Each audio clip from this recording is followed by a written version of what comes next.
No vídeo anterior, falamos sobre o caráter de Jesus a partir da visão que ele tinha de si mesmo. O caráter de Jesus era singular, pelo menos de acordo com as suas próprias afirmações. Mas o que dizer da visão que seus amigos tinham dele? Ninguém consegue viver com uma máscara o tempo todo. Uma hora a máscara cai. O que disseram os amigos de Jesus sobre ele? O que os inimigos de Cristo reconheceram nele? E o que podemos ver por nós mesmos? Alguns acham que o testemunho dos discípulos de Cristo era tendencioso. Mas há vários motivos pelos quais podemos confiar em suas afirmações. Primeiro, eles conviveram intimamente com Jesus por aproximadamente 3 anos.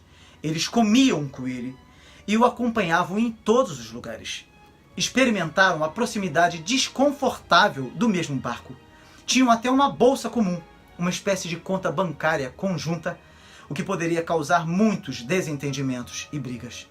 Os discípulos provocavam uns aos outros e brigavam entre si, mas nunca encontraram em Jesus os pecados que encontravam neles mesmos. A familiaridade normalmente gera desrespeito, mas não nesse caso.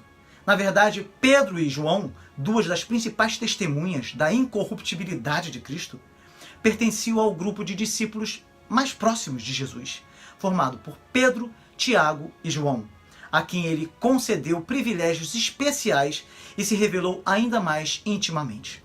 Segundo, eles eram judeus cujas mentes haviam sido educadas desde a infância nas doutrinas do Antigo Testamento. E uma doutrina do Antigo Testamento que eles haviam, por certo, assimilado é a da universalidade do pecado humano. Todos se desviaram, igualmente se corromperam, não há quem faça o bem, não há nenhum sequer. Salmo 14, versículo 3. Todos nós andávamos desgarrados como ovelhas, cada um se desviava pelo seu caminho. Isaías 53, versículo 6. À luz desse ensino bíblico, é possível afirmar que eles não teriam atribuído incorruptibilidade a alguém facilmente. O terceiro testemunho apostólico da incorruptibilidade de Jesus é mais digno de crédito porque é indireto. Eles não estavam preocupados em provar que ele não tinha pecado. Vejamos o que eles dizem. Pedro primeiro descreve Jesus como um cordeiro sem defeito e sem mácula. E então diz, não cometeu pecado, nem dolo algum se achou em sua boca. João claramente declara que todos os homens são pecadores. E se dissermos que não temos pecado, ou que não pecamos, somos mentirosos e fazemos de Deus um mentiroso também. Mas ele continua e diz que em Cristo, que se manifestou para tirar os nossos pecados, não há pecado. Paulo e o autor da Epístola aos Hebreus descrevem Jesus como alguém que não conheceu o pecado. Ao contrário, era santo, inculpável, sem mácula, separado dos pecadores. E que foi tentado em todas as coisas, à nossa semelhança, mas sem pecado. E o que os inimigos de Cristo reconheceram? Lemos nos evangelhos que eles o vigiavam, tentando apanhá-lo em suas palavras. É de conhecimento geral que quando um debate não pode ser vencido por meio da argumentação, os que apreciam uma controvérsia transferem a discussão para o campo pessoal. Na falta de argumentos, a lama pode ser um bom substituto. Até mesmo os registros da história da igreja estão cobertos pela lama das animosidades pessoais. Assim, era com os inimigos de Jesus. Marcos, no capítulo 2 e 3, menciona 4 críticas. A primeira delas é a acusação de blasfêmia. Jesus havia perdoado os pecados de um homem. Ao fazer isso, ele estava invadindo o território divino. Aquilo era uma blasfêmia arrogante, eles diziam. Mas é possível levantar a seguinte questão. Se Jesus fosse de fato divino, então ele tinha o direito de perdoar pecados. Na segunda crítica, seus adversários ficaram horrorizados com suas ligações com o mal. Ele confraternizava com pecadores, comia com publicanos, permitia que prostitutas se aproximassem dele. Nenhum fariseu sonharia ter esse tipo de comportamento.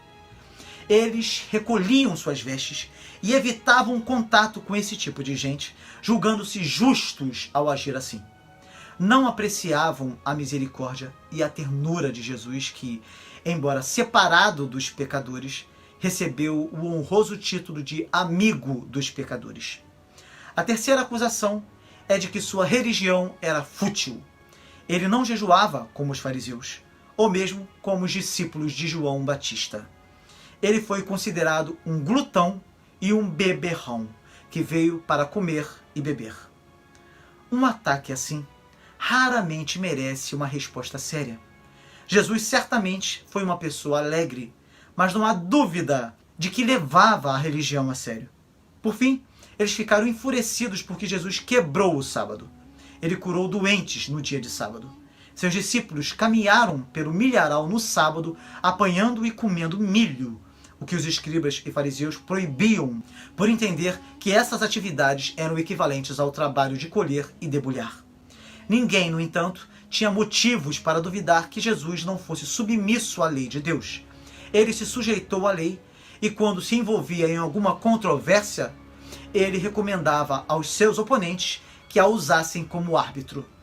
Ele também afirmou que Deus fez o sábado para beneficiar o homem. Mas como Senhor do sábado, ele reivindicou o direito de colocar de lado as falsas tradições dos homens e dar à lei de Deus sua verdadeira interpretação. Todas essas acusações feitas pelos inimigos de Cristo são banais e carecem de sustentação. Assim, quando Jesus foi a julgamento, seus acusadores tiveram que contratar falsas testemunhas para acusá-lo. Mesmo assim, elas divergiam entre si. Na verdade, a única acusação que seus inimigos conseguiram levantar contra ele não era de caráter moral, mas político. Quando o prisioneiro político colocou-se diante dos homens para receber a sua condenação, foi novamente declarado inocente. Pilatos, após várias tentativas covardes de fugir do problema, convenhamos, lavou as mãos publicamente e declarou-se inocente do sangue deste justo. Herodes não conseguiu encontrar nada contra ele. Judas, o traidor, cheio de remorso, devolveu as 30 moedas de prata aos sacerdotes, dizendo: pequei traindo sangue inocente. O ladrão, arrependido na cruz, repreendeu seu companheiro por desrespeitá-lo e acrescentou: este homem nenhum mal fez. Finalmente, o centurião, depois de ter presenciado o sofrimento e a morte de Jesus, exclamou: verdadeiramente este homem era justo. E agora eu quero fazer você considerar o que nós podemos ver por nós mesmos.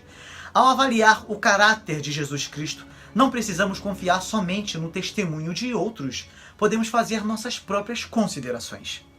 A perfeição moral, discretamente reivindicada por ele, constantemente confirmada por seus amigos e relutantemente reconhecida por seus inimigos, aparece claramente nos evangelhos.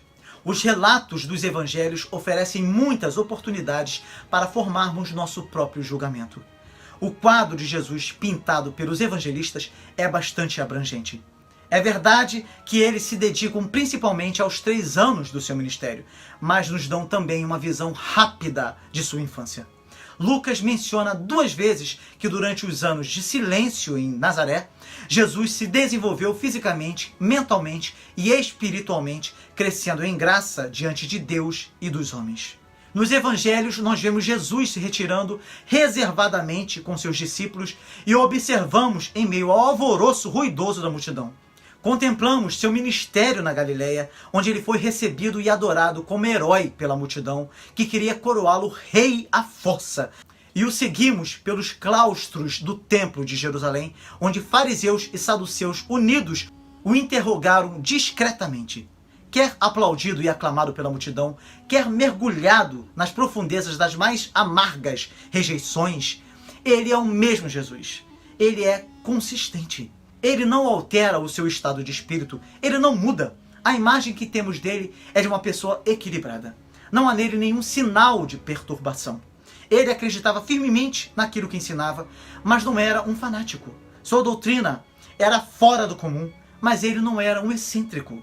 Há evidências tanto da sua divindade quanto da sua humanidade. Ele se cansava, ele precisava dormir, comer e beber como qualquer outro homem. Ele sentiu as emoções humanas de amor e ira, alegria e tristeza. Ele era completamente humano E, no entanto, não era apenas um homem. Acima de tudo, ele era altruísta, ele era bom, era amável, era amoroso. Nada é mais impactante que isso. Mesmo tendo certeza de sua divindade, ele não exaltava a sua condição. Ele nunca se vangloriava. Não havia nenhum traço de orgulho em Jesus. Ele era humilde. A combinação entre a maneira como ensinava e o modo como se comportava forma um estranho paradoxo. No pensamento, ele exigia o primeiro lugar. Nos atos, ele se colocava em último. Ele exibia, ao mesmo tempo, uma grande autoestima e um enorme desprendimento pessoal. Ele era senhor de todos e tornou-se servo de todos. Ele disse que veio para julgar o mundo e lavou os pés dos discípulos. Nunca ninguém deu tanto de si. Ele renunciou às alegrias do céu em troca dos sofrimentos da terra, trocando sua imunidade eterna contra o pecado pelo contato doloroso com o mal deste mundo. Ele nasceu de uma pobre mãe hebraica em um estábulo imundo que ficava num vilarejo insignificante chamado Belém. Logo depois, ele teve que se refugiar no Egito. Foi criado na obscura aldeia de Nazaré e passou a trabalhar duro em uma carpintaria para sustentar sua mãe e seus irmãos. No tempo devido, tornou-se um pregador itinerante, de vida modesta, poucas posses e nenhum lar. Teve como amigos pescadores e publicanos. Tocou em leprosos e permitiu que prostitutas o tocassem. Dedicou sua vida inteira a um ministério de cura, auxílio, ensino e pregação. Foi incompreendido e suas palavras deturpadas, tornando-se vítima dos preconceitos e interesses escusos dos homens.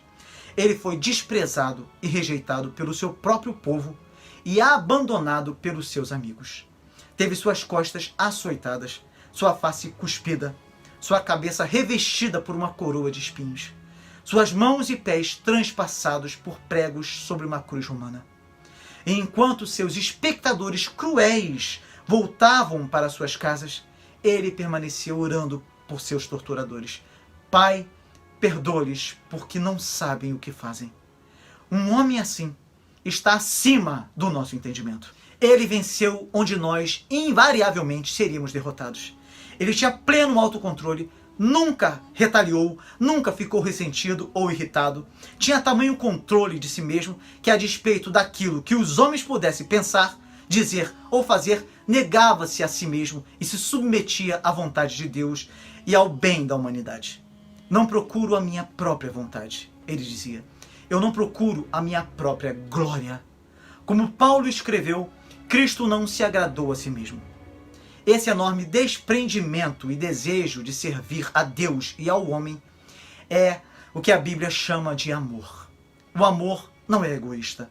A essência do amor é a abnegação. O mais miserável dos homens pode ocasionalmente demonstrar nobreza de caráter, mas isso resplandecia na vida de Jesus como uma chama cujo brilho é inextinguível. Jesus nunca pecou porque era altruísta, não agia por interesse. Isso é amor. E Deus é amor. Ore comigo. Deus de amor, que a forma como Cristo viveu nos inspire todos os dias, que o caráter de Cristo seja refletido sobre nós. Desejamos ser capazes de dar um testemunho condizente com aquilo que afirmamos crer e com aquilo que fazemos. Levanta-nos para esse propósito todos os dias, ó Deus. Reconhecemos que o pecado manchou nossa vida e nos levou a desenvolver uma vida afastada de Ti. E como consequência, o nosso caráter, por mais elevado que pudesse ser, expressava a nossa miséria. Louvamos a Ti pela vida reta de Cristo, que mudou o cenário de morte para o qual caminhávamos. Cristo nos deu vida nova, porque Ele era exatamente o que afirmava ser e porque Ele viveu de acordo com esta verdade. Muito obrigado, ó Pai Celestial. Deus, estamos aqui para agradecer a Ti por tudo o que o Senhor tem feito em nosso meio e para pedir que o Senhor continue fazendo. Que a Tua graça seja derramada continuamente sobre nós para que alcancemos o Teu favor em cada situação que diariamente temos de enfrentar. Que o Senhor continue nos abençoando com as Tuas maravilhas e sinais. Que haja um mover sobrenatural em nosso meio e que os pedidos feitos pelo Teu povo agora mesmo sejam contemplados com o Teu sim e amém. Por favor, Senhor, venha socorrer o aflito, aquele que se coloca diante de ti em contrição e com o coração quebrantado, reconhecendo que o Senhor é capaz de realizar o milagre de que necessita. Que seja assim, que os enfermos sejam curados, que haja plena libertação dos que se encontram num cativeiro ocasionado por algum vício ou que estão sofrendo por serem alvos das investidas do diabo. Deus, que o Senhor os liberte completamente das amarras do inimigo. Que nesta hora haja plena restauração da comunhão contigo. Que o teu povo se comprometa em buscá-lo com seriedade. Que o Senhor se levante a favor do teu povo em resposta a cada pedido feito agora e nos comentários que serão deixados aqui. Em nome de Jesus, o nosso amado Redentor e Conquistador da nossa alma. Amém.